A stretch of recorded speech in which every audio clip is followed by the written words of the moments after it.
La vicepresidenta electa, Verónica Abad, presentó a su equipo de transición y mantuvo reuniones con el actual vicepresidente Alfredo Borrero. Esto mientras que Daniel Noboa mantiene una agenda hermética en Europa. ¿Por qué Verónica Abad no ha participado de la agenda del presidente electo? La entrevista a la carta, en diálogo directo con los protagonistas de los hechos. Está con nosotros el abogado constitucionalista Ismael Quintana, que ahora parece que está de asesor de la vicepresidenta electa. ¿Cómo está? Bueno, buenas tardes, Gisela. Siempre es agradable estar con usted y, por supuesto, con quienes nos miran y nos escuchan a través de FM Mundo.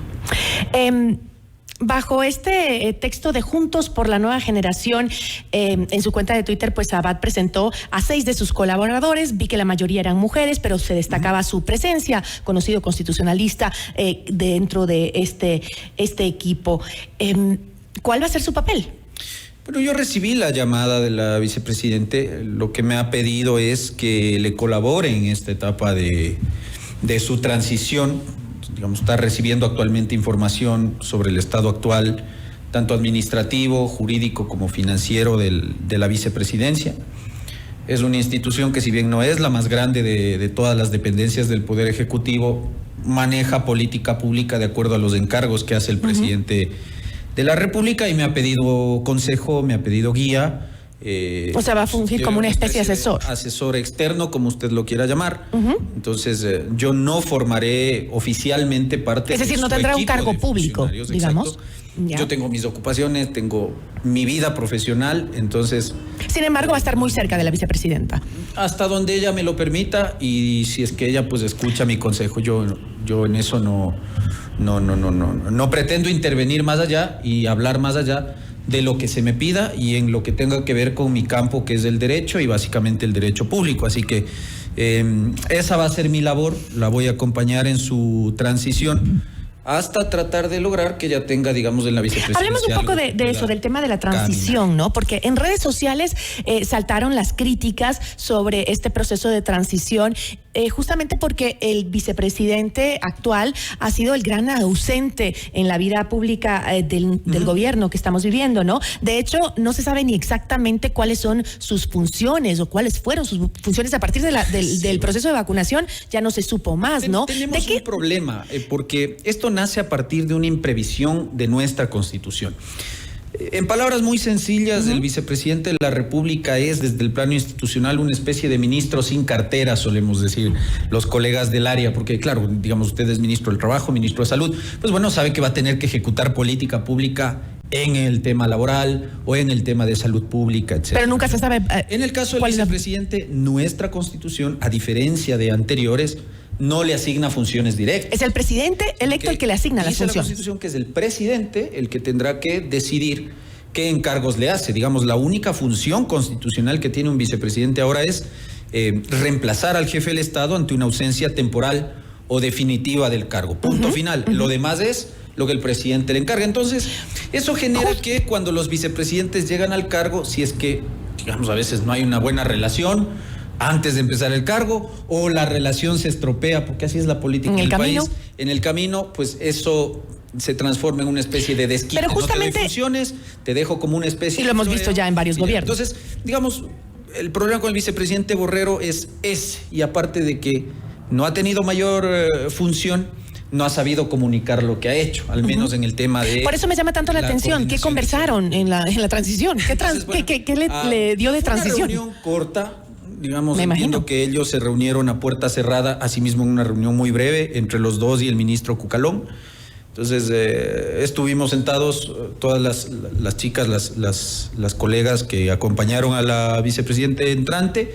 Estuve yo, al frente estuvo un equipo de funcionarios de la vicepresidencia, la secretaria general, que es básicamente la que intervino, estuvo el asesor presidencial, que fue asambleísta, Juan Fernando Flores, ministro Cucalón. La intervención de la secretaria fue muy corta, la información, debo decirlo con mucha pena, no fue extensa, nos expusieron pues los 3-4 decretos de delegación de funciones, nos dio el número de funcionarios que actualmente trabajan en la vicepresidencia, básicamente diciendo que todos tienen nombramiento definitivo y que pues la vicepresidente pues no podría prácticamente nombrar a nadie, cosa que a mí jurídicamente pues me llamó la atención. Y lo otro es el presupuesto. Se habló de un presupuesto de $3.096.000 o $97.000, de lo cual esos 3 millones ya están consumidos, es decir, Abad asume una vicepresidencia prácticamente para no hacer nada. Presupuesto. Pero a ver, son cosas que llamaron la atención porque uno habría esperado que el equipo del vicepresidente Borrero tenga un poco de información más detallada. Ahora, naturalmente entiendo que luego van a haber una serie de reuniones más para efectos ya de ir transfiriendo la información, pero eso es lo que yo le puedo comentar porque estuve ahí. Me imagino que estará preocupada la vicepresidenta si le da un presupuesto que en cero. Eso me dejó preocupado porque primero uno entendería que no pueda y que tenga las manos atadas de no poner un equipo que ella quiera. Si yo llegue allá y usted me diga, no, es que de los 109 funcionarios que hay ahí, 50 y pico son sujetos a código del trabajo, es decir, tienen una estabilidad, no se los puede remover, son trabajadores de muchos años.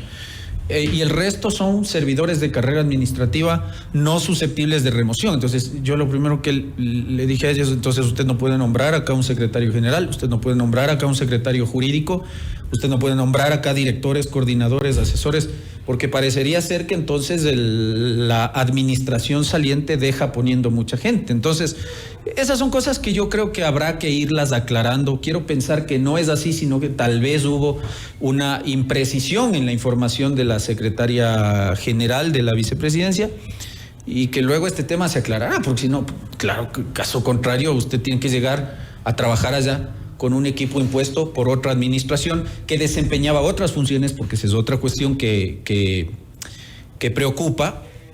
Esa vicepresidencia actualmente tiene de la única, nos expuso unas 4 o 5 láminas de PowerPoint. Tiene 3 subsecretarías, todas destinadas al tema salud, naturalmente, porque el encargo de Borrero es por el ámbito de la salud. Por eso me decía que Abad no va a tener esas funciones. Abad, según lo que dijo Daniel Noboa, es que va a encargarse del tema de la comunidad migrante. ¿Qué tiene que ver eso con lo que hizo el vicepresidente actual? Ahí es donde jurídicamente hay que darle otra estructura. Seguramente se crearán las dependencias administrativas que deban existir para efectos de coordinar ese trabajo, porque desde la vicepresidencia, sin duda alguna, ella va a tener que coordinar. Por ejemplo, en el tema migración con Cancillería, va a tener que coordinar con el Ministerio de Gobierno, va a tener que coordinar con Semplades, un sinnúmero de actividades. Y por otro lado, ese día ella me supo indicar que va a tener también cierta incidencia en la política social, es decir, del Frente Social. Por eso las chicas, las mujeres que estaban ahí con ella, son profesionales. Yo no puedo hablar por ellas, no sé si van a integrar finalmente su equipo de servidoras. Bueno, pero por algo lo publicó en redes, pero, ¿no? Bueno, yo hablo por mí, yo he manifestado esa intención, yo le acompañaré hasta cuando asuma y me retiro. Ahora, pero estas chicas, todas, yo las he conocido, todas muy competentes, especialistas en temas de discapacidad, de educación. O sea, sí se está rodeando de un buen equipo. Ahora, si las políticas van a ir por ahí, me parece que va a poder hacer una buena gestión, si es que tiene presupuesto. Pero ya vimos que por ahora no lo tiene. No, pero nos advirtió que eso y es básicamente para pago de nómina. Entonces, yo salí con más incógnitas que... Y me imagino que igual la vicepresidenta. Pero ahora, esta reunión se da luego de 9 días de la primera vuelta, entiendo, ¿no? La reunión que tuvo, por el otro lado, Daniel Noboa con el presidente para iniciar esta transición fue justamente después de la victoria, ¿no? El día martes, el domingo y el día martes ya se reunió él. Y en esa reunión no asistió Verónica Abad. ¿Por qué? Desconozco. Ahí sí yo no. ¿Hay una separación entre ellos? Porque se dijo mucho de que no existe una coordinación o un trabajo en conjunto entre el presidente electo y la vicepresidenta electa. Bueno, ella lo que me comentó es brevemente que han decidido dividir el trabajo para efectos de precisamente capturar la mayor posibilidad de territorio en campaña y que esa sería pues la política de trabajo en el gobierno. Es decir, él hará lo que le corresponda y ella seguirá las instrucciones que él le dé. Hasta aquí lo único que yo le puedo decir es eso, es decir... Pues que parece raro, ¿no? Porque en la reunión que fue Daniel Noboa a reunirse con el actual presidente Lasso, Sí, pues ahí participaron algunas figuras ahí, pero... que incluso aseguraron que no iban a estar dentro del gobierno, ¿no? Como Dajik, por ejemplo. Y sin embargo, Abad no estuvo ahí y durante la campaña pues también se la vio un poco excluida del trabajo del candidato ahora entiendo presidente. Que ha habido esta planificación de hacer transiciones de presidente a presidente y de vicepresidente a vicepresidente. Entonces, la idea, entiendo, va por ahí. Yo no le podría decir si hay un distanciamiento, una separación, digamos, me parece que eso lo tendrían que ellos aclarar, pero sí, digamos, viéndolo desde afuera y como alguien que no va a formar parte del gobierno, por eso yo aclaro esto, porque a veces la gente piensa que uno ya va a colaborar y entonces no, yo quiero mantener mi postura de poder decir las cosas. Mi percepción personal, o lo que yo creo, es que ellos deberían salir a aclarar cómo está el asunto, cómo van a trabajar, porque yo coincido con usted, Gisela, creo que a esa primera reunión con el presidente saliente debieron haber estado los dos. O sea, él llevó a un pero es asesor claro que hay una económico distancia. Es claro, se la ha visto, porque ni siquiera estuvo cuando él hizo su festejo por haber ganado en la costa de Guayaquil, en su casa. No estuvo, llama mucho la atención que ella reciba los resultados sola aquí en Ecuador, en Quito, perdón, y que se va de viaje y hace su propia agenda independiente. Lo único que yo le puedo decir, que es lo que he conversado con ella, ya me ha ratificado. Pero usted debe conocer por qué es esa distancia. No hay tal distancia. Yo creo que ella me ha dicho, yo no lo estoy asegurando, le he preguntado a ella me ha dicho que ¿Y no cree que esa distancia, o no le ha comentado que esta distancia no se habrá dado por las declaraciones de Abad? Lo último que le haría falta al país es que usted tenga un binomio que ganó una elección y que entre dividido. Es decir, si ya tenemos una polarización acá, me parece que una división interna en el gobierno no le viene bien. Entonces, mi invitación es a los dos, es decir, presidente Noboa, vicepresidente Abad. El país requiere certezas de que Abad también durante la campaña tuvo algunas declaraciones que incluso sorprendió al mismo Daniel Noboa, declaraciones homofóbicas, machistas, y sobre todo en temas de privatización, por donde no iba el plan de gobierno de Daniel Noboa. Efectivamente, entonces ya son cuestiones que tendrán que ir ellos aclarando, insisto, porque yo no creo. Pero se mantiene en la misma línea, le ha dicho que se mantiene en la misma línea de las declaraciones que hizo. Ya no va a tener incidencia en temas de manejo de servicios públicos o de sectores estratégicos. Insisto, que ella va a manejar un asunto relativo a política. ¿O será ha cambiado su concepto y su visión, o su pensamiento acerca del feminismo? Cuando está fuera del Estado y cuando uno llega a la función pública, pues cambia la visión. Si no, pregúntele al presidente Lasso, que tenía una visión de no más impuestos, no más de esto, no más del otro, y cuando llegó y dijo, híjole, tengo que cambiar la política que yo iba a manejar. No sé si esa vaya a ser el rumbo que tome la vicepresidente, pero para eso habrá que saber a ciencia cierta qué le va a encargar y si es que acaso le va a encargar ese frente social y esa política pública migratoria. Mientras no haya el decreto de asignación de funciones, todo es especulación. Es decir, en eso incluso el presidente podría llegar a no asignarle funciones.